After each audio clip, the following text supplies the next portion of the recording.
When I was at junior school in the 1960s, every morning I had to sing hymns. Had to. And sometimes, to ease the boredom, I might go, bah, bah, bah, bah, bah. But then the teacher at the side of the room would somehow know and come stomping down my line and go, sing! So you'd have to join in. Oh, Lord God, who made everything, we're just crap compared to you. I don't know how you put up with us, we're not even grateful we deserve a good hiding. The man who made it possible for us to sing these hymns but not believe a word of them was Charles Darwin. Yet what most of us are taught about Darwin comes down to one phrase, survival of the fittest, the philosophy of the Conservative Party. Which is why these people argue that it's natural that the country should be run by the strongest, fittest and most powerful specimens. In this programme, I'll be arguing that what these people mean by survival of the fittest is the very opposite of what Darwin believed. As well as those who misinterpret him, there are huge numbers of people who vehemently oppose Darwin's ideas altogether. In 1997, an opinion poll found that 44% of Americans believed that God created man within the last 10,000 years or so. And in 2002, Tony Blair gave his backing to a creationist school in Gateshead. Well, that place is especially worrying because they're Geordie creationists, liable to grab any supporters of Darwin and go, "Are you calling me a chimpanzee, you soft evolutionist ponce?" But in 1809, when Darwin was born, belief in the account of creation given in the book of Genesis was almost universal. The most literal creationists believe that two great events shaped the earth, the creation itself and then the flood, when, according to chapter 6 of Genesis, the Lord saw how great man's wickedness on earth had become. So the Lord said, I will wipe mankind, whom I have created, from the face of the earth, men and animals and creatures that move along the ground and the birds of the air, for I am grieved that I have made them. Which was a bit rough on the other animals, wasn't it? They must have been thinking, why take it out on us, you vicious sod? We can't help it if man's wicked, we're starfish. So most people at the time believed that the earth was only a few thousand years old. A Vice-Chancellor of Cambridge University made a pronouncement that man was created by the Trinity on October the 23rd, 4004 BC at 9 o'clock in the morning. I suppose that's so when God finished he could go, just in time for Kilroy. There was a social reason for believing in the creation story. In feudal society, it fitted the picture of a universe in which everything and everyone had their God-given place. Most importantly in this picture, nothing ever changed. In 1744, the German biologist Albrecht von Haller claimed that all generations of mankind were unfolding one by one like a Russian doll, having originally been contained in Eve's ovaries. What must that have looked like in the 16-week scan? Hier ist der Magen. Ich weiß doch noch vom letzten Mal, dass ich nüchtern herkommen muss. Dann sammelt sich hier Blut. Das ist ein Blutkoagel. Die anderen Organe sind soweit unauffällig. Ja. Beim maledeiten Schlauch schon schlucken müssen. By the 19th century, with rapid changes in travel and technology and science, belief in the Bible's version of creation was being undermined. And this was accelerated by the discovery of fossils of animals that no longer existed. So some people suggested that God may have staged more than one creation, occasionally making a few creatures extinct. This theory of a series of creations became the orthodox view in scientific circles in the 1800s, particularly with a Dr. McCulloch, who argued that if you studied the fossils of extinct animals closely, you could see that their noses are elevated as a result of them trying to keep breathing during the flood. And I bet some people went, oh yeah, look at that. I reckon you could say, and with these ones you can see from the position of the front legs that they were trying to attract the attention of the Coast Guard, and some people would believe it. The most influential radical in natural history at this time was Jean-Baptiste Lamarck. He'd written about evolution before Darwin had even been born. In Lamarck's theory, creatures could change themselves through their own habits. So, for example, a giraffe, by stretching to reach tall trees for food, could lengthen its own neck. This would then transfer to its genes so that it would pass on the slightly longer neck to its offspring. Then, after several generations, giraffes would have the length of neck they needed. In other words, he imagined the first long-necked giraffe saying to the other ones, "Oh, graph, mate, that's how I got this." Hey, getting up at 5:30 every morning, doing 2 hours neck stretching before a 10-hour shift at a banana tree. If Lamarck and his disciples were right, it meant that creatures could change without God's intervention, which might be why the old Etonian keeper of shells at the British Museum said, Lamarck and his disciples vomit abominable trash, almost blasphemous and encouraging imbecility. Charles Robert Darwin was born in 1809 on the same day as Abraham Lincoln, in the house that is now the Valuation Office in Shrewsbury. He was brought up in a wealthy medical family, was privately educated, and then went on to Edinburgh to study medicine, but he hated his studies and ended up leaving without a degree.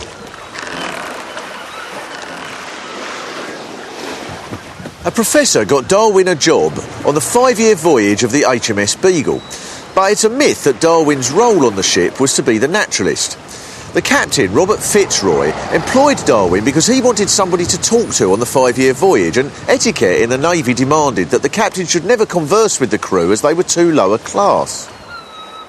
Maybe the Navy was worried that being lower class was contagious and could be caught by naval officers. Fitzroy also had a second reason for wanting a companion. He was paranoid that he might end up committing suicide. The previous captain of the Beagle had gone mad and shot himself, and Fitzroy's uncle had been Castlereagh, the Tory Foreign Secretary who'd also gone mad and slit his own throat. And now Fitzroy believed that he might have inherited his uncle's suicide gene.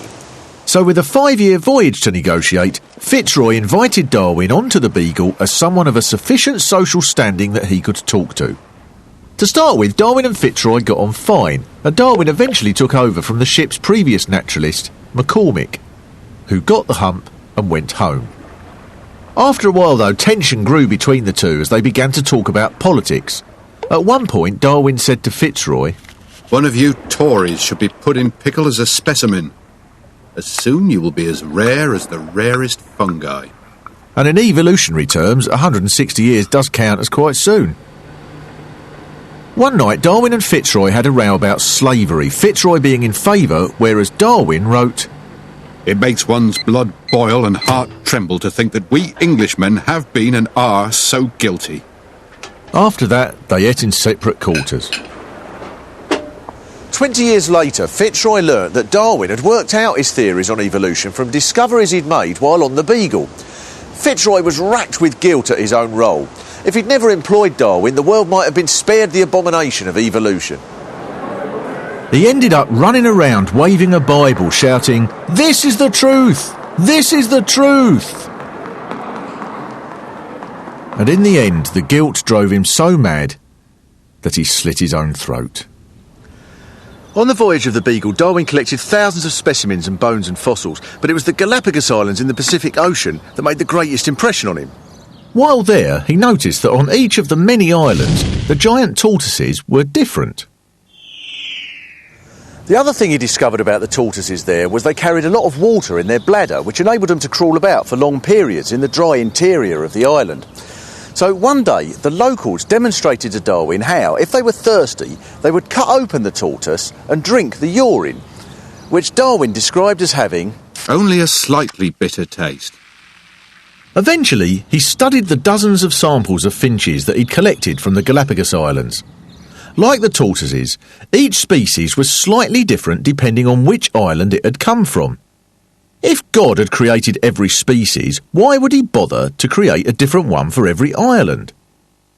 And he wondered about the creatures he'd collected with a net from deep in the sea near Tenerife, and wondered why, if God had only created creatures like this as objects of food or beauty for mankind, did he put things where no one was ever going to see them?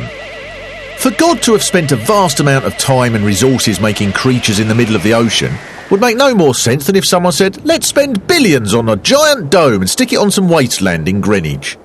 At one point, Darwin said, I cannot persuade myself that a beneficent and omnipotent God would have bothered to design the parasitic wasp with the express intention of its feeding within the living bodies of caterpillars. And he noticed that sloth fossils he'd collected were entombed with prehistoric animals, and yet sloths still existed. So the sloths were around in both periods, meaning that there can't have been a sudden catastrophe such as a flood that wiped out all the old creatures at the same time. And I bet the later sloths used to go, of course I remember when it was all pterodactyls round here. When Darwin returned to England in 1836, the Whig party he supported had come to power. Tory Anglicans like the Duke of Wellington looked back to an era of royal patronage and hereditary privilege, but the Whigs wanted Britain run according to the ethics of industry, manufacturing and science. And you don't become world leaders in railways, navigation and engineering if your explanation for earthquakes and fossils is, oh well, God moves in mysterious ways.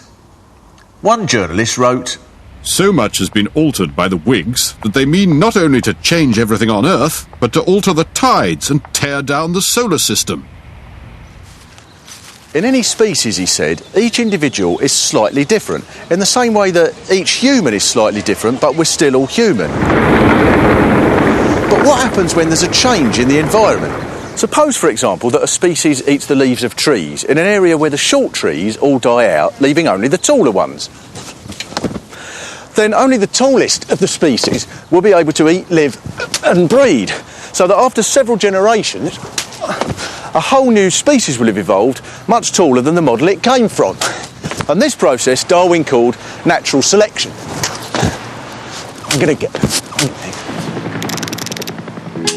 This theory was different from Lamarck's.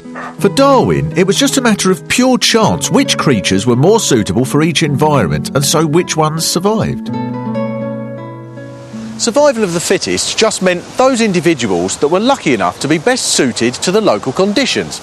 Because if the natural world developed just by protecting the biggest and the strongest, by now every single species would be a massive hulk of muscle. Flamingos would have huge bulging calves. And the only parrots to survive would be the ones who said, "Do you want a smack in the beak? Do you want a smack in the beak?" As Darwin pieced his theory together, it caused him enormous anxiety. He became obsessive.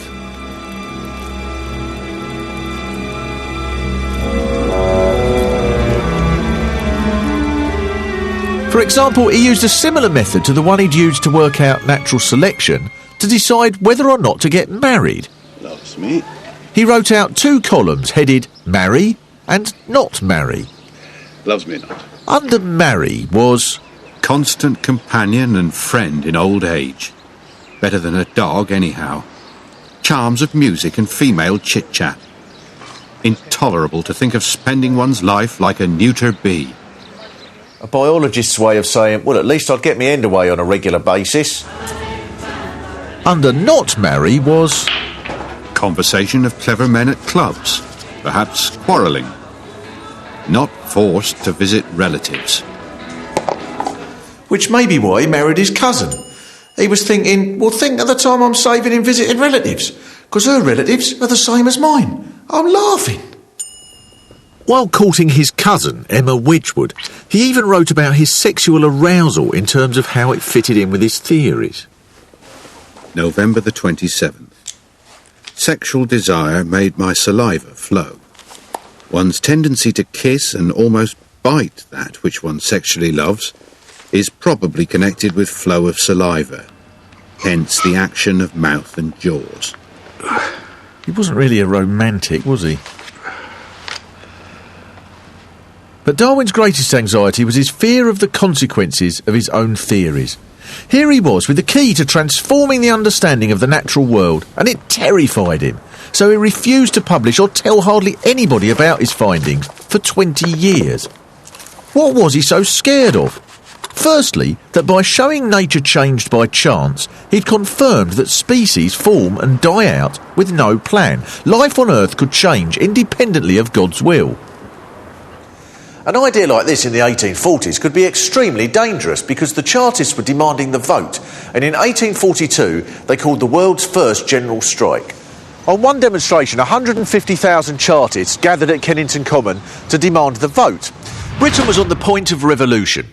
Several intellectuals blamed the rise in Chartism on the growth in atheism, and it was even claimed that the French Revolution had come about as a result of the decline in religion.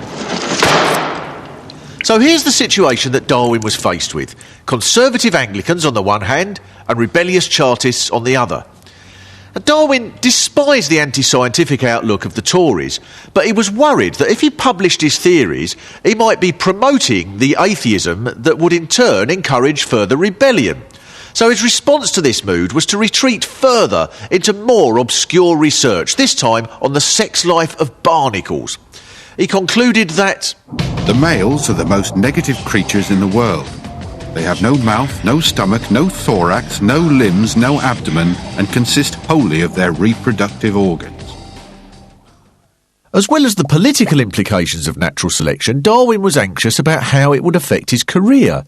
He was one of the country's foremost geologists. Fish and plants had been named after him. He was a shareholder in railway companies. His social life was exchanging witticisms.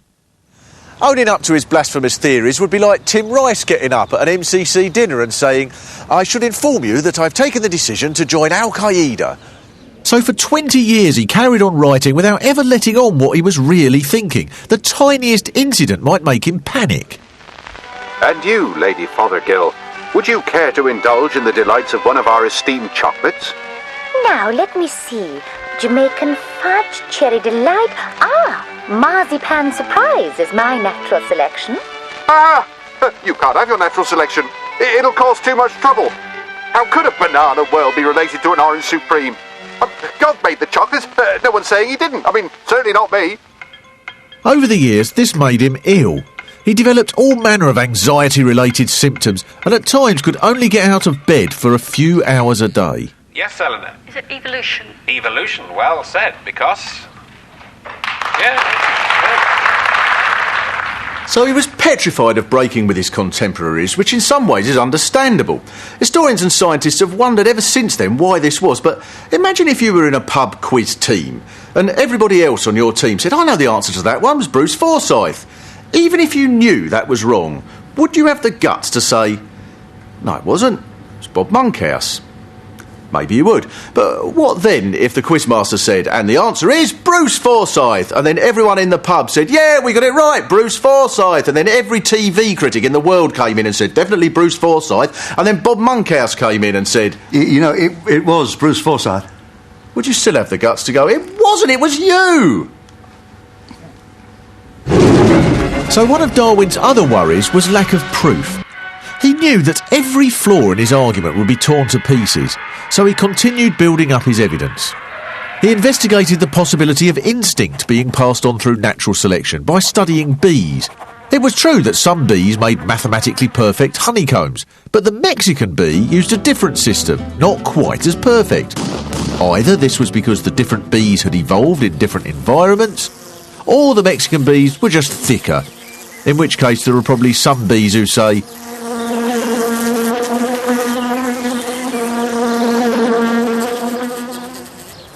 after 20 years of keeping his discoveries to himself, the political situation had calmed down. But two other things happened that provoked Darwin into publishing his theories. In 1851, his favourite daughter, 10-year-old Annie, died of a fever. And this, he said later, chimed the final death knell for his Christianity. But still he stalled, until 1858, when he received a paper from another natural scientist called Alfred Wallace. For some time they'd been sending each other specimens through the post. But now Wallace had written a paper expressing what looked like almost exactly the same ideas as Darwin, and he wanted Darwin's advice on whether to publish them. By now, Darwin had been made so ill by his secret that he was visiting a sanitarium, but even there he started studying the growth rings in the ground's fir trees. Wallace's letter gave Darwin the impetus he needed. What was the point in protecting the world from his theories if someone else was going to publish the same ideas anyway? So Darwin wrote to Wallace saying that he'd got there first. After all that, Darwin's publisher, John Murray, didn't think the subject very interesting, and one of his advisers said, "Tell Darwin to concentrate on writing a book about pigeons. Everybody's interested in pigeons." Then Darwin decided on a title: An Abstract of an Essay on the Origin of Species and Varieties through Natural Selection. He wouldn't really have made it as a publisher, would he, Darwin? Ah, Miss Bronte, I've got it. A treatise upon the ability of heights to attain their quantum wutheringness.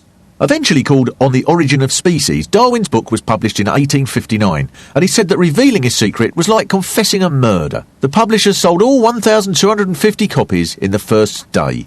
As Darwin feared, some people did go mad. For example, his friend Huxley was defending natural selection at a lecture in Oxford in 1860 when Bishop Wilberforce stood up and shouted, Tell me, sire, is it on your grandmother's or grandfather's side that you're descended from a monkey? One objection was that for natural selection to work would take hundreds of generations to form a new species, and the Earth simply hadn't been around long enough for the evolution of all the world's plants and animals. This was where Darwin shocked the scientific world again with his conclusions of the Earth's age. So when Darwin came up with his figure, it must have been like the Antiques Roadshow. Do you have any idea how old this item is? I haven't any idea, because my mother-in-law gave it to me. Would you be surprised if I told you it was 300 million years old? Oh, gosh, isn't that marvellous? But there was one passage in On the Origin of Species that more than any other had the creationists howling with laughter. Whales, Darwin realised, were mammals, and so must be related to other mammals. So he wrote, In North America, the black bear has been seen swimming for hours, catching insects like a whale. I can see no difficulty in a race of bears being rendered by natural selection more aquatic in their structure and habits, till a creature was produced as monstrous as a whale.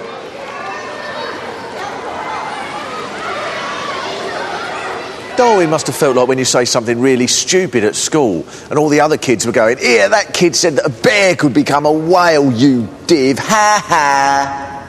Where were the fossils of creatures that were halfway between one species and the next, he was asked. Where was the evidence of this whale-bear thing?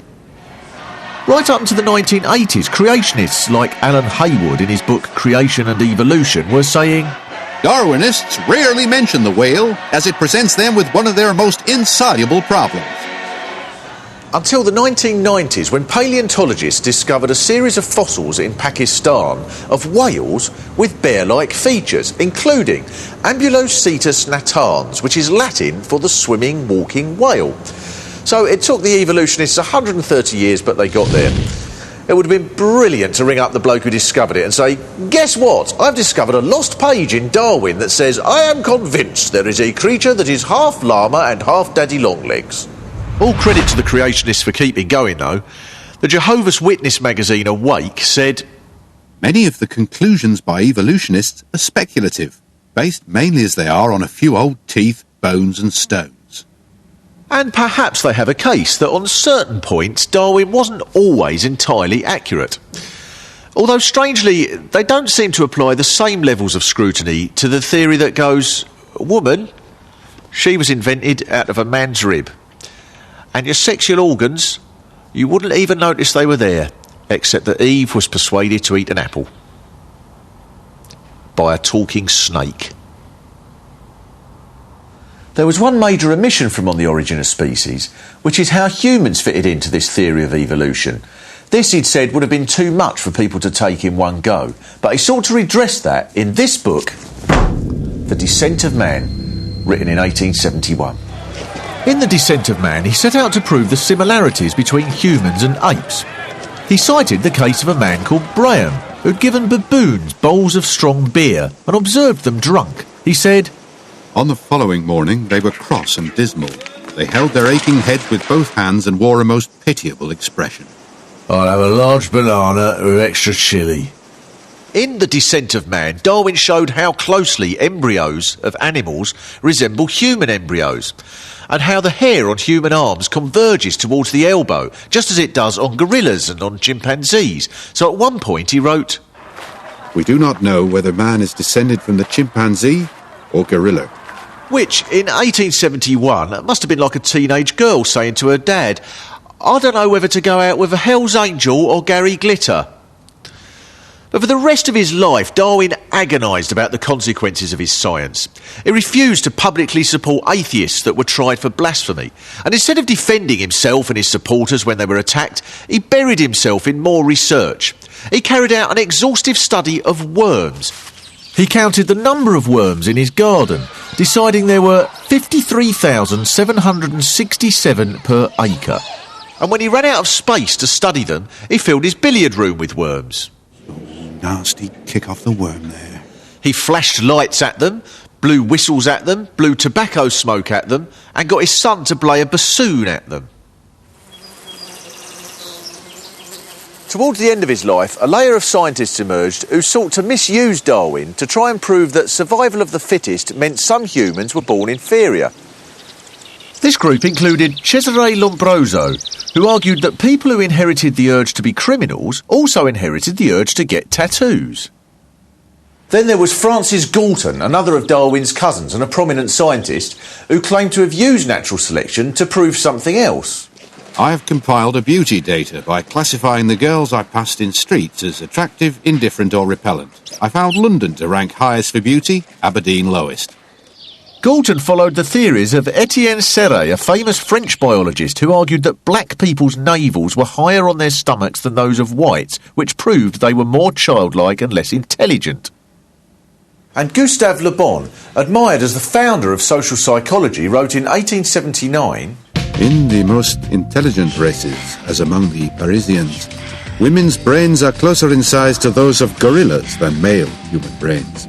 An intelligent woman is possible, but is as unlikely as a gorilla with two heads. Darwin opposed all those who used the term survival of the fittest as justification for the inequalities in human society. Rather than suggest that people at the bottom of society only have themselves to blame, he said, If the misery of our poor be caused not by the laws of nature, but by our institutions, great is our sin. In fact, he argued that one of the ways humans had survived was by developing a sense of sympathy for the deprived. And he even added that, as mankind developed, far from the strongest surviving, the bravest men willing to go to the front of the battle would perish in larger numbers than other men. Now the Church has finally learnt to adapt to Darwin's theories, so most bishops conclude that the Bible isn't necessarily to be taken literally. Which isn't a bad cop-out. Imagine in a law court if someone's evidence was finally found to be complete rubbish. So they said, well, thing is, Your Honour, when I said I was at the cinema on the night of the murder, I obviously didn't mean that literally. It was just a sort of metaphor. Darwin's genius was to look at the same world as every other human in history and see something completely different, to the extent that 160 years later the missing links to his theories are still being found. So perhaps it's time that Darwin was given his rightful place. And if kids do have to sing hymns about God creating everything, at least they should be honest hymns and mean everything, including the parasitic wasp.